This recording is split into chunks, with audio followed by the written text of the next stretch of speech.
সনাতনীদের পৃথিবীর ভিতরে 5টা ধামের মধ্যে একটা ধাম কিন্তু এটা হলো খেতুর ধাম। তাহলে এটা শুধু আমাদের প্রেমতুলি বা গোদাগাড়ি বা বাংলাদেশের সম্পদ না, এটা কিন্তু পৃথিবীব্যাপী বা বিশ্বব্যাপী এটার এই ধামের স্বীকৃতি আছে। এবং আমাদের এখানে জানে এই যে উন্নয়ন হওয়ার কথা ছিল বিগত 15 বছর বা 20 বছরে, সেই উন্নয়ন কিন্তু তুলনামাফিক হয় নাই। আওয়ামী লীগ সরকারের 15 বছরে হিন্দু সম্প্রদায়ের অন্যতম তীর্থস্থান রাজশাহীর গোদাগাড়ী উপজেলার খেতুরধামের কাঙ্ক্ষিত উন্নয়ন হয়নি। পরিবর্তিত রাজনৈতিক পরিস্থিতিতে খেতুরধামের উন্নয়নের জন্য বাংলাদেশ হিন্দু বৌদ্ধ খ্রিস্টান কল্যাণ ফ্রন্ট গোদাগাড়ী উপজেলা শাখা 13 জুন হিন্দু ও আদিবাসী সম্প্রদায়ের দিনব্যাপী মিলনমেলা ও আলোচনা সভার আয়োজন করে। অনুষ্ঠানে প্রধান অতিথি করা হয় বিএনপির স্থায়ী কমিটির সদস্য গয়েশ্বরচন্দ্র রায়কে। বিষয়টিকে স্বাভাবিকভাবে নিতে পারেনি ক্ষমতাচ্যুত আওয়ামী লীগ সরকারের আমলে গঠিত শ্রী শ্রী গৌরাঙ্গদেব ট্রাস্টি বোর্ড।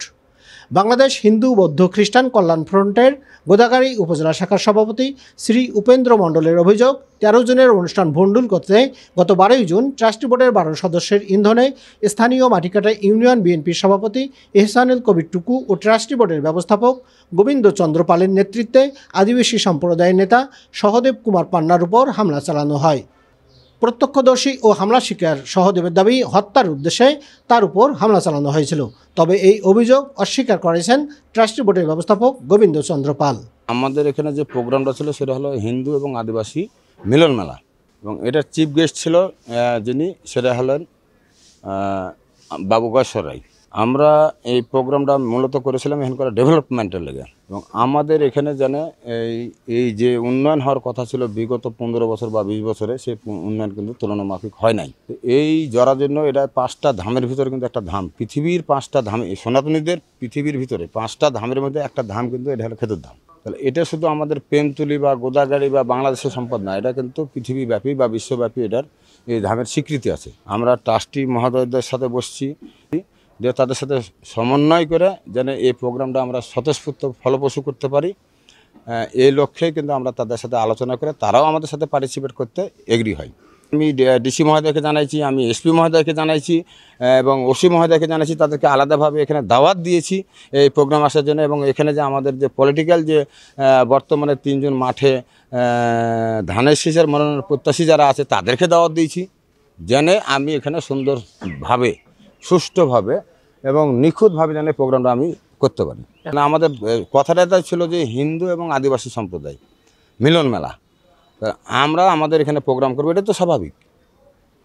তাহলে এখানে যদি আমার কোনো লক্ষ্যে, ওই শ্রেণীর লক্ষ্যে যদি কোনো আঘাত করে বা তাড়িয়ে দেয় বা বাইর করে দেয়, তাহলে তো আমার প্রোগ্রাম করা খুব জটিল। এটা বলতে এখানকার প্রভাবশালী যেটা বললাম যে টুকু সাহেব নাকি যার নাম, উনি এই ঘটনাটা ঘটাইছে। এখন এই বিষয়টা জানার পরে আমি তাদের সাথে যোগাযোগ করার চেষ্টা করেছি, কিন্তু যোগাযোগ করে আমি পাইনি। যখন না পেয়েছি তখন আমি এই প্রোগ্রামটা বাতিল করতে বাধ্য হই। টুকু নামের এক লোক আমাদের সহকর্মীকে অশৃঙ্খলাভাবে গালিগালাজ করেন এবং মারধর করে। তার সাথে ছিল বিনয় পাল, অর্ঘ, গোবিন্দ পাল, তারপরে আপনার হচ্ছে যতন পাল, এইসব লোকগুলো তাকে মারপিট করে বাড়িতে বাইর করে দেয় মন্দির থেকে। আমি প্রায় দৌড়ে আসতে লেগে তাকে বের করে পাঠিয়ে দিয়েছে গলা ধাক্কা টাক্কা দিয়ে। তো আমি সেই সময় কিছু করতে পারিনি, দেখেছি তাদের প্রভাবশালী লোকজন বেশি, আমি চুপচাপ ছিলাম। মারধর করছে। এখন এই মন্দিরে অনেক টাকা পয়সা, তারা এখানে শক্তি প্রয়োগ করছে যে আমরা এখান থেকে কাউকে ছাড়বো না, নিজের বাপদাদা সম্পত্তি মনে করে আমরা এটাকে চালাবো, এখানে কোনো হিন্দু লোক যেন ঢুকতে না পারে, এর জন্য এরা বাহিরের শক্তি প্রয়োগ করছে। ট্রাস্টিরা সবাই জড়িত আছে এর সাথে, তার সাথে বেশি জড়িত আছে এখানকার হচ্ছে ম্যানেজার গোবিন্দ পাল। ইনি এইসব লোকজনকে নিয়ে এসে আমাদেরকে আক্রমণ করছে। আমাদের সনাতনী মিলন মেলা হওয়ার কথা ছিল, সে উপলক্ষে ওইখানে আমি একটা জিনিস পৌঁছাতে গিয়েছিলাম। ওখানে আমরা জানি যে মন্দির নিরাপদ একটা স্থান, সেই জায়গাতে আমি লাঞ্ছিত হয়েছি। মানে আমি প্রথমে গেট থেকে ঢোকার পরেই একটু এগিয়ে যেতেই, পুরো নাম জানি না, টুকু প্রেমতুলি বাসা আর খেতুরি ধামের ব্যবস্থাপক ম্যানেজার গোবিন্দ পাল মারমুখী হয়ে আমার দিকে তেড়ে আসলো, বের হ, তোকে মেরেই ফেলে দেবো এখানে, এই চাপাতে লিয়াই, হাসপালিয়াই।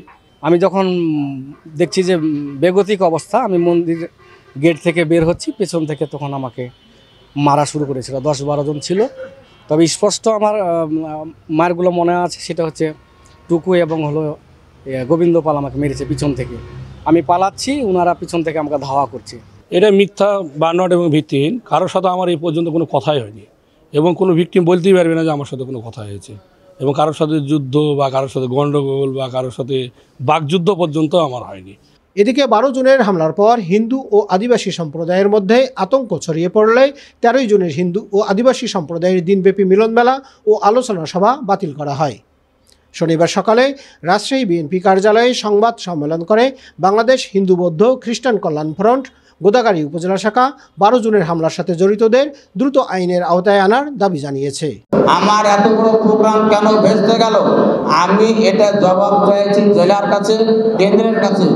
আমাদের সংগঠনের পক্ষ থেকে জেলার নেতৃবৃন্দ এবং কেন্দ্রের নেতৃবৃন্দ এরা সকলেই এটা নিয়ে সোচ্চার আছে এবং এটা আমরা ন্যায্য বিচার চাই। হামলার প্রতিবাদে সাজু, NTV নিউজ, রাজশাহী।